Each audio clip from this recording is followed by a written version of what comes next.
presentation and have this to bookmark and use in the future, this is the bit.ly link that you can use to find this slide deck and use it going forward.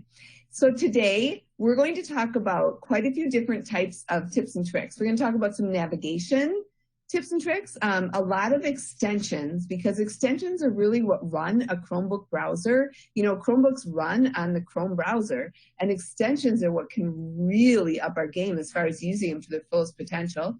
And then there's some accessibility tools, which are really powerful. And then, of course, we have to talk a little bit about troubleshooting, you guys. We can't go through without at least going through a few of those things. So let's go. Let's get started. All right. So what are Deb's favorite Chromebook tips and tricks? Well, I've got quite a few to share with you today. We're going to start out with browser tabs. So we're going to go look at this. Browser tabs, as you know, are the tabs that sit at the top of your browser. And when you think about browser tabs, there's a couple things that you want to make sure you understand how to use fully, as well as let your students know how to do this. And one of them is bookmarking. So bookmarks, if you look at my actual browser, where my cursor is up here, I have these folder bookmarks. See how my bookmarks are all organized in folders? I don't like to have bookmarks that run on and on and on forever, and I'm unorganized and I can't find the bookmarks when I bookmark them.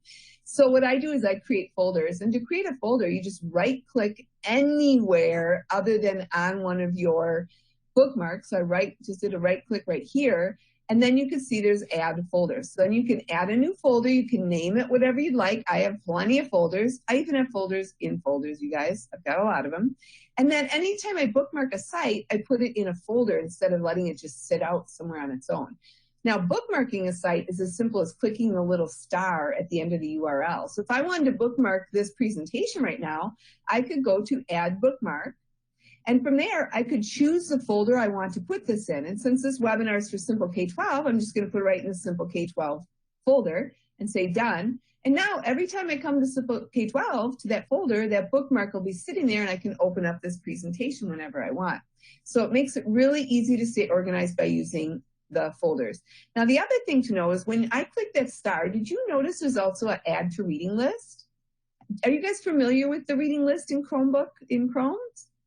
If you're not, on a Chromebook, when using the Google Chrome browser, adding to a reading list takes whatever site you're on and adds it to your reading list that's right over here. I'm going to move this bar down here so you can see. Here's my reading list. Did you know you could do this? This is awesome for your students, especially if they're doing some kind of research, or if you want them to be able to get back to tabs easily. They can add tabs to the reading list. They sit right here. These are my unread, so I haven't opened them. I've just saved them. Here's pages that I have saved and I've clicked and read them, because once you click on it and open it up, it moves that then down to the pages you've read. Now, you can also just click the X to make it, mark as read if you want. And you can also click this X to delete something from your reading list. So you just have to think about how you want to do that. If I want to move that back up to say, I want that to be unread, I want to come back to it, I can always check the little checkbox and bring it back. That reading list is so helpful, you guys. If you have not shown your students or your other teachers you work with how to use the reading list, point it out to them. A lot of people don't even know that that's there for a Chromebook. And then grouping tabs is somewhat new. It's been around for a little while, but somewhat new. So what I'm going to do, I have some tabs over here that I've pinned, and I'm going to unpin them just to show this to you. If you have several tabs like this and you want to kind of group them so that you don't have, 100 tabs open across the top and you don't know where anything is, and you want to kind of put things in groups, right click on any tab, go to the Add Tab to New Group. You can then name the group. I'll just call this one SK12. Since it's for Simple K-12. You can even color this group so that it kind of stands out. I'll use their kind of pretty blue.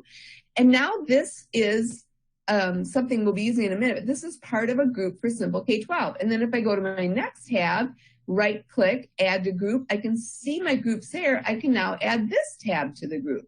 So I have several tabs. I can even add my presentation to that group. So I could say add to group, Simple K-12. So now I've got 3 tabs in a group, and what's really nice is if I click on the title of that group, it will then collapse those into just a simple little kind of bookmark. And then if I click to open them, then they're all three open up. This makes it much more organized to have a lot of tabs opened at the top, but stay organized. So grouping tabs is a great tip to show your students. All right, we exit out and then we say, oh, shoot, I should have kept that open. I need that. And how do I get it back? Where is it? Do I have to go back and reopen it? Do I have to go through my history? No, there's two really quick ways to reopen a tab. One is a shortcut. On a Chromebook, you can just click Shift Control T, T for tab, Shift Control T. And if you were on a Mac, it would be Command, but because we're talking about Chromebooks, it's Control, right? Now, a lot of students forget that and they don't remember. So I teach them an even quicker way, and that is to just right click to the right of your tabs and do reopen close tab. So if you right click, you'll see reopen close tab. It'll then reopen the tab that you just closed by mistake. So this is my preference for a lot of people because they'll remember the right click versus the shortcut.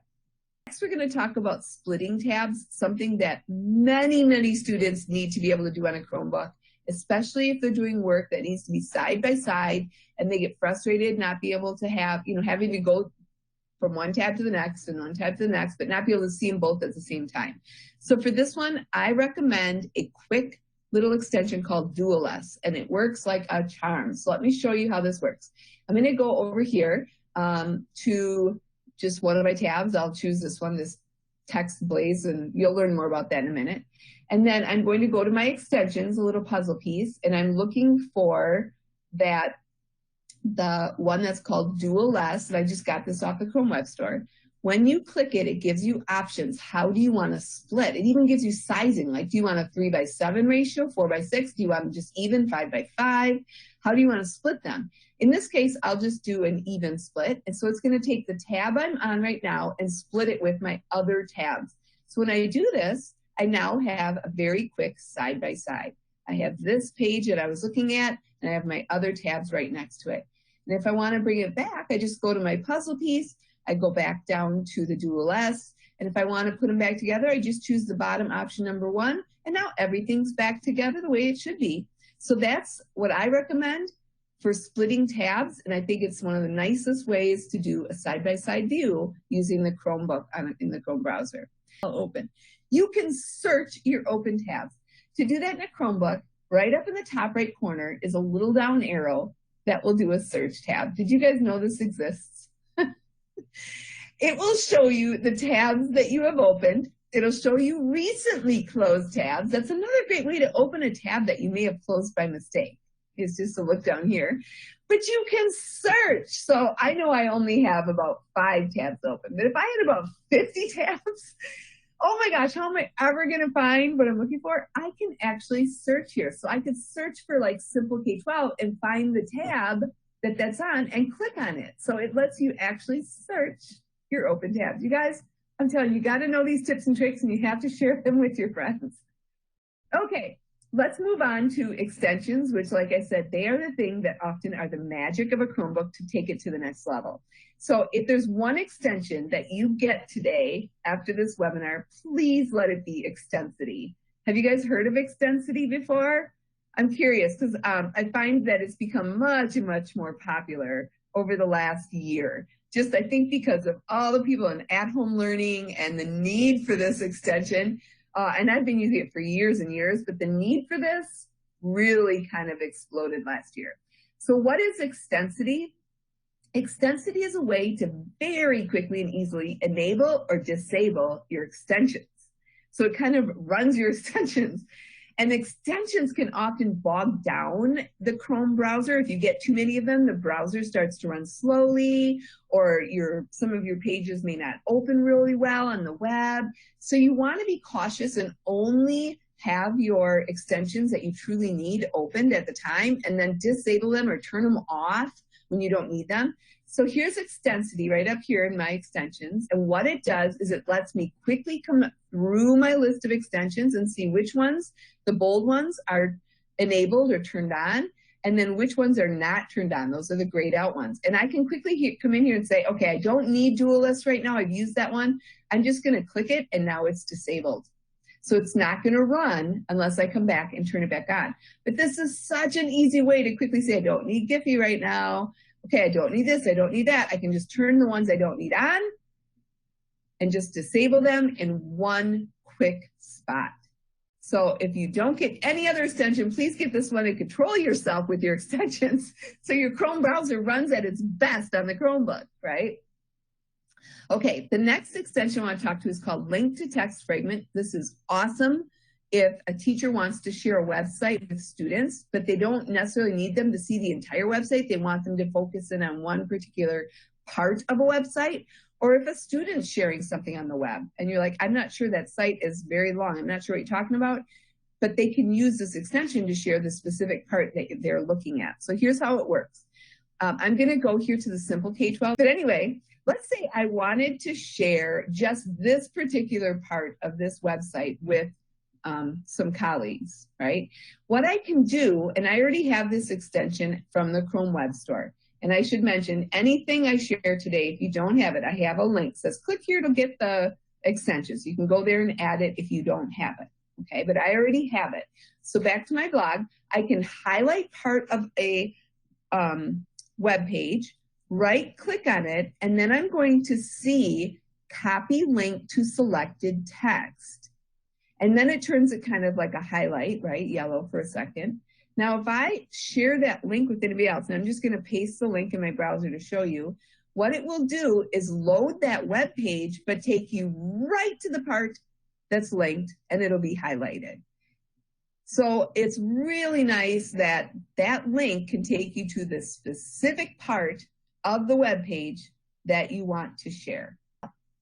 Immersive Reader. We all know Immersive Reader shows up in a lot of different places when you're using a Chromebook, but sometimes you need it and it's not there. Well, there is a wonderful extension just called the Immersive Reader extension that you can use. And again, if you want to get the extension, you can get it right here from the Chrome Web Store. But don't forget to add an extensity and only turn these on when you need them so your browser doesn't slow down. But the way this one works is if you're on any web page, you can highlight some text. You can right-click, and then you'll see the extensions running right here where it says, help me read this. And then what it will do is literally read this text to you in a really nice immersive reader way. So it brings the text nice and large. You have a play button. And you guys, you have all these settings. You can change the text size. You can change the actual text, the coloring. And it even has grammar options. So it's like, I need to see the nouns on this as you're reading it. Right? So it can even do parts of speech. It's wonderful. So there's even more features. I don't have time to go into the whole thing, but Immersive Reader for Chromebooks is something your students and you yourself will really appreciate the more you learn how to use it. Okay, moving on. Interactive Google Slides. On a Google slide presentation, and I'm just going to open up an example here. This is a Google slide presentation, a slide deck for magnetic poetry. And as we all know, we can edit this when we're in this view, right? So I can move these over and do this when I'm just in this edit view. But when I go to present, then everything is static. I can't move or edit anything or change anything in full screen view, right? When I'm in the present. Well, what this extension does is it lets you edit when you're in that present mode. What? Yep. And so you have to click here to get the Google Interactive Google Slides extension and add it. And then when you're on, let's see if I can find that page again, right here. When you're on here, you have to find that extension, and I'm going to go through my extensions and find it's right here, Full Screen Interactive Google Slides. When I click it, it goes full screen, but I can still edit and manipulate. It makes like click and drag in Google Slides much nicer for our students. There's more to cover and only so much time, but again, if you get any of these extensions, don't forget to get extensity. Turn them on and off so you only have them on when you need them. And then there's the magnifying glass. So I'm teaching up in front of my classroom, right? And I have this wonderful, interactive board, and I'm projecting from my Chromebook, but my students aren't following where I'm at. Well, I can get the magnifying glass to help them. The magnifying glass is a wonderful extension that I'm going to go and find if I can here. Here it is. And now that I have it, see how I can highlight the part I'm looking at? So these are Chromebook extensions. You can click right here to get this extension. We're talking about magnifying glasses, right? So it works within my browser, my Chromebook, and it helps you to focus the students in on where you're looking. And to turn it off, I just click. Anywhere I click when I have it open, I just click and it goes away. So it's very easy to use. There's no learning curve with that magnifying glass. So go get that one. You'll love it. The Mercury Reader simplifies any web page in a Chromebook in the Chrome browser. So we're going to try it on this page. So let's say I sent my students to this page and they're learning about bats, right? But for a lot of our students, this is hard to digest and understand. And sometimes there's ads or things going on that they don't know. So what they can do is use this, the right one here, Mercury Reader. There we go. And notice now how nice this reads, like a PDF, basically. It puts everything in a nice, scrollable, easy to digest text and image way. I really like Mercury Reader. You've got to, if you have students who struggle at all with digesting information on the internet, help them with this extension. And then you can just click here to get rid of it. So here's what it looked like beforehand. And I think the Mercury Reader did a really good job of fixing it to make it much easier. Okay, and I'm going to wrap up this webinar with 4 quick tips that everybody should know about using their trackpad on a Chromebook. And we want all of our staff and students to know these because, man, they just make life so much nicer and just take things to the next level on a Chromebook. So the first one is, Hey Google. Most students know of a Google Assistant like Google Home or Siri on their phone or whatever it might be, Alexa, whatever. They know that there's these assistants. Well, the Chrome browser has a built-in Google Assistant. When you open a new tab, you will see the microphone here. When you click or search this, it is listening to you and it will respond to your request, right? So you have it built in. Your students naturally use this type of technology, so why not teach them that the Google Assistant is built into the Chrome browser? And you can even go here and click the microphone and say, Hey Google, tell me what the weather's like today. You know, is by using a 3-finger swipe up or down on a Chromebook trackpad, it will open all your windows. Now I only have one window open, so for me there are no windows, so you can see it's not really working on my Mac right now. But if you're in a Chromebook, try a 3-finger swipe and you'll see all the windows that are open at any time in your browser. And then there is the swipe side to side. If you do a 3-finger swipe movement on a trackpad, it will move you from tab to tab. And the last one is super helpful. A 3-finger click on any tab on a Chromebook will close that tab. So if I go up to this tab and I 3-finger click, it closes it out. Up before, and I was thinking it was text plays, but it's Mercury Reader. So Mercury Reader simplifies any web page in a Chromebook in the Chrome browser. So we're going to try it on this page. So let's say I sent my students to this page and they're learning about bats, right? But for a lot of our students, this is hard to digest and understand, and sometimes there's ads or things going on that they don't know. So what they can do is use this extension called not text plays. Deb, I keep getting so confused. I don't know why I keep doing that. Sometimes my brain stops working about halfway through, right? All right, so let's see if we can find the right one here.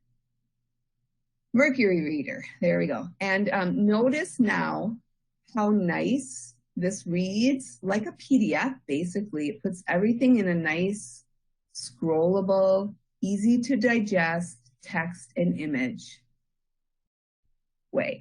I really like Mercury Reader. You've got to, if you have students who struggle at all with digesting information on the internet, help them with this extension. And then you can just click here to get rid of it. So here's what it looked like beforehand. And I think the Mercury Reader did a really good job of fixing it to make it much easier. Okay, and I'm going to wrap up this webinar with 4 quick tips that everybody should know about using their trackpad on a Chromebook. And we want all of our staff and students to know these because, man, they just make life so much nicer and just take things to the next level on a Chromebook. So the first one is Hey Google. Most students know of a Google Assistant like Google Home or Siri on their phone or whatever it might be, Alexa, whatever. They know that there's these assistants. Well, the Chrome browser has a built-in Google Assistant. When you open a new tab, you will see the microphone here. When you click or search this, it is listening to you and it will respond to your request, right? So you have it built in. Your students naturally use this type of technology, so why not teach them that the Google Assistant is built into the Chrome browser? And you can even go here and click the microphone and say, hey Google, tell me what the weather's like today, and it'll give you the information. Or you can click and say, hey Google, what movies are showing at the Fond du Lac Theater? And it will tell you. It's just like the Google Home. It's the same type of technology. The other thing you should know is by using a 3-finger swipe up or down on a Chromebook trackpad, it will open all your windows. Now I only have one window open, so for me there are no windows, so you can see it's not really working on my Mac right now. But if you're in a Chromebook, try a 3-finger swipe and you'll see all the windows that are open at any time in your browser. And then there is the swipe side to side. If you do a 3-finger swipe movement on a trackpad, it will move you from tab to tab. Did you guys know that? Oh my gosh. Well, if you didn't, I just taught you a saving tip that will just become your new best friend. So swiping 3 fingers side to side. And the last one is super helpful. A 3-finger click on any tab on a Chromebook will close that tab. So if I go up to this tab and I 3-finger click, it closes it out. Hey, we made it through all my tips and tricks. Thank you, Simple K-12, for